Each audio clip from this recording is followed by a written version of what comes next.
సువార్తను ప్రకటించబట్టే కదా. సువార్తను ప్రకటించిన తర్వాత దేవుడు ప్రేరేపించి నడిపించాడు. ఆ తర్వాత ఎందుకంటే నేను రావడానికి మార్గాన్ని సరళం చేసింది, అంతే కదమ్మా. అలా దేవుడు నడిపించాడు ఇక్కడికి. నేను అప్పుడు ముందు రాకపోతే నేను వచ్చేవాడిని కాదు కదా. అలాగే మీరు కూడా ఏం చేయాలి, విశ్వాసులుగా ఉన్నప్పుడే ఆత్మలు సంపాదించడానికి ప్రయాసపడాలి. ప్రతి ఒక్కరు కూడా గుర్తుపెట్టుకోండి. నేను పాస్టర్ అవుతాను, నేను పాస్టర్ అవుతాను అనుకున్నానా? ఏమా ఏదో వచ్చాను, నిలబడ్డాను, అంతే. కరెక్ట్గా ఇక్కడే నిలబడింది. ఆడు వచ్చింది, అది అతికిచ్చేసాడు కింద, అంతే. 7 ఉన్న సంఘం అప్పుడు కరెక్ట్గా 7 నెలలకి 70 మంది అయ్యారు ఆ రోజు. 7 నెలలు ఏమో. తర్వాత దేవుని కృపను బట్టి ఏంటంటే నేను వెనక్కి తిరిగి చూడలేదు. వెనక్కి తిరిగి చూడటం అంటే నా యొక్క పాత జీవితం, అంటే నేను చేసేటువంటి వ్యాపారాలు, వ్యవసాయాలు. నేను ఎవరిని? ఎలీషా వంశస్థుడిని, అర్థమైందా? వ్యవసాయదారుణ్ణి, అవునా? అరక దున్నేవాడిని, కష్టపడి పని చేసేవాడిని. కష్టపడి పని చేయనటువంటి వాడు సేవకుడిగా పనికిరాడమ్మ. మెయిన్ కష్టం అనేది తెలియాలి. నిజమైన సేవకుడు అంటే కష్టం ఉండకూడదు, స్వార్థం ఉండకూడదు. ఈ 2 కనుకుంటే మాత్రం నిజమైన సేవకుడు కానే కాదు. ఎంతటి శ్రమలైనా ఓర్చుకోవాలి, అప్పుడే మనం దేవుని కోసం జీవించగలుగుతాం. మీలో ప్రతి ఒక్కరు కూడా మరి ఆత్మలు సంపాదించడానికి ప్రయత్నం చేయండి. ఆత్మలు సంపాదించలేదనుకో పరలోకానికి వెళ్ళే అవకాశం లేదు. ఏమంటారు? ఈ మాసం ఏమంటారు?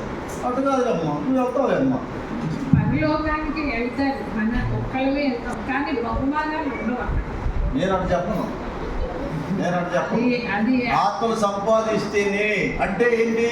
నా తండ్రి చిత్తాన్ని నెరవేర్చేవాడే పరలోకంలో పోయి. తండ్రి చిత్తాన్ని ఎవరు నెరవేర్చాడు?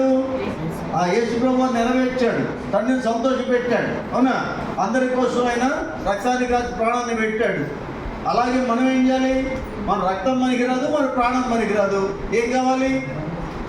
నశించిపోతున్న ఆత్మని రక్షణ మార్గంలోకి నడిపించాలి. దానికి కంకణం కట్టుకోవాలి, ఓకేనా?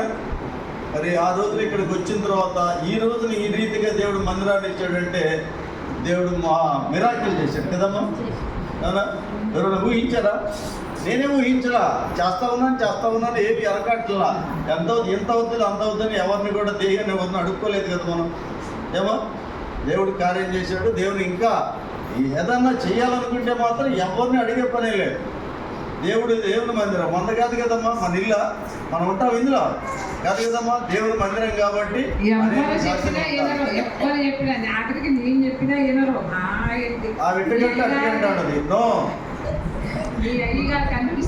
వాడు ప్రవీణ్ అన్నాడు ఒకసారి, అమ్మగారు అమెరికా పోయి వచ్చేటప్పుడు పైన అమ్ముతుందని రేపులు అయ్యి అన్నాడు. మరి ఆగరాను ఆయన, నువ్వు ఆగరాను అనే ఏం చేయాలో దేవుడు ఏర్పాటు ఉండదు కదమ్మా. అబ్బా ఎన్నిసార్లు అడిగాడు కూడా, ప్రవీణ్ అడిగాడు, వద్దని మధ్యలో గోడ తీసేయమంటాడు. మధ్యలో గోడ తీసేసి ఇరుక్కొని ఉంటున్నారంటే నేను వద్దురా ఆగు, అసలు వద్దనే వద్దు, ఏది కదిలిచ్చినా మళ్ళీ ఒక 50 ఏళ్ళు 60 ఏళ్ళు అయిపోతుంది అంటే అడిగేవాడు. నేను చెప్పినట్టు చేయలేదు. అమెరికా పోయేటప్పటికి ఆ ముందు పెంచాం, వచ్చేటప్పటికి ఇంకా 60 ఏళ్ళు, దీనికి 60 ఏళ్ళకి వచ్చింది, దానికి 60 ఏళ్ళు అయింది ఆ రోజున. లేదా ముందు పెంచింది దానికి. అప్పుడు దేవుని కృప. ఆమె వెళ్ళిన తర్వాత మనకి ఇది ఆమె అడ్డం లేకుండా ఉంటే ఎబ్బేసి ప్రార్థన మొదలు పెట్టింది కదా. అదే దగ్గర నాకే ఆటకు పడిచేదే, కానీ ఎందుకంటే దేవుడు ఇక్కడ లేకుండా నాకు పంపించాడు. అదే రోజు మరి ప్రసాద్ వారి డెలివరీ అయింది. ఆ రోజున పెద్దాడు పెట్టాడు. ఆ రోజున మరి ఆమె ఆ రోజున అంట ఫ్లైట్ ఎక్కింది, వాడు ఇక్కడ పుట్టాడు. ఆ రోజు కరెక్ట్గా నెక్స్ట్ వారంలోనే ఎబ్బేసి ప్రార్థన స్టార్ట్ అయింది. అవునా? ఎబ్బేసి ప్రార్థన స్టార్ట్ అయిన రోజు కరెక్ట్గా వెళ్ళిపోయింది, ఆకాశానికి వెళ్ళిపోయింది. వెంటనే వచ్చిన తర్వాత పోయిన తర్వాత చూశాను, అంతే సంగతి. ఇది వెంటనే కుదిరింది. అవునా? 4-5 స్థలాలు చూశాను, మనకి అక్కడ పెట్టాడు. అక్కడంటే ఎక్కడన్నా అయితే ఇబ్బంది అయ్యేదమ్మా మనకి. ఇప్పుడు అక్కడికి ఎవరున్నారు? మనకి సెక్యూరిటీ గార్డు ఉన్నాడు. ఎవరు? నన్ను కొట్టినట్టే సెక్యూరిటీ గార్డు. ఇప్పుడు అక్కడ వాళ్ళు లేకపోతే అన్ని ఏరియాలో మనకి ఇబ్బంది అన్నమాట, అక్కడ ఏరియాలో.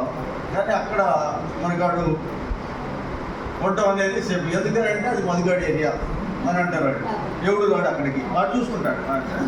నిన్న కూడా అంటున్నాడు, వాడు అందరూ ఏదో చర్చి మేము ఏదో కంప్లైంట్ ఇస్తున్నారు అన్నాడు, నీ దగ్గరకు రాలేదన్నాడు, నా దగ్గరికి రాలేదన్నాడు. సౌండ్ రాకుండా మొత్తం ప్యాక్ చెయ్యి అని అంటున్నాడు అతడు. ప్యాక్ చేయడానికి అంత డబ్బులు కావద్దంటే నేను ఓకేనా. సరే కేక్ కట్ చేద్దామా? కట్ చేయలేదని బాగా చెప్తారు.